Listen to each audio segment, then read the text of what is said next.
एक बच्चा अपने पिता से पूछता है, पापा आखिर महान शब्द का मतलब क्या होता है। मैंने बहुत जगह पढ़ा है कि वो व्यक्ति महान था, उसने ये किया, उसने वो किया। आप मुझे समझाओ कि महान लोग कौन होते हैं और वे महान कैसे बनते हैं। पिता ने कहा, ठीक है।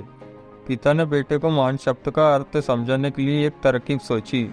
उन्होंने बेटे से कहा, चलो दो पौधे लेकर आते हैं, एक को घर के अंदर लगा देते हैं और दूसरे को घर के बाहर।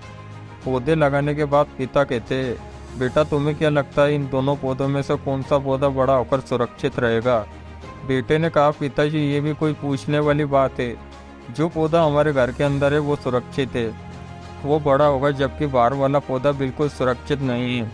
उसे बहुत सारे मौसम झेलने होंगे, उसे कोई जानवर भी खा सकता है। पिताजी शांत रहे और उन्होंने कहा, बेटा इसका जवाब मैं वक्त आने पर दूंगा। बेटा पढ़ाई करने 4 सालों के लिए बाहर चला जाता है और जब वापस आता है तो घर के अंदर के पौधे को देखकर कहता है, पापा मैंने कहा था ना, इस पौधे को कुछ नहीं होगा, ये सुरक्षित रहेगा। पिता मुस्कुराए और उन्होंने कहा, बेटा जरा बाहर जाकर उस दूसरे पौधे को देख कर आओ।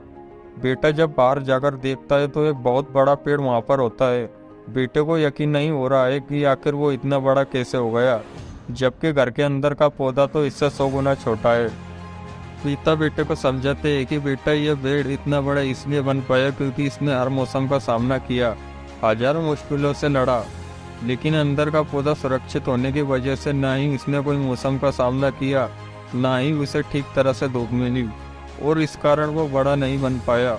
बेटा याद रखना, इस पेड़ की तरह दुनिया में वही व्यक्ति महान बन सकता है जिसने हजारों मुश्किलों का सामना किया हो, और जो अंदर के पेड़ की तरह जीवन भर सुरक्षित रहने की सोचेगा तो वो कभी महान नहीं बन पाएगा।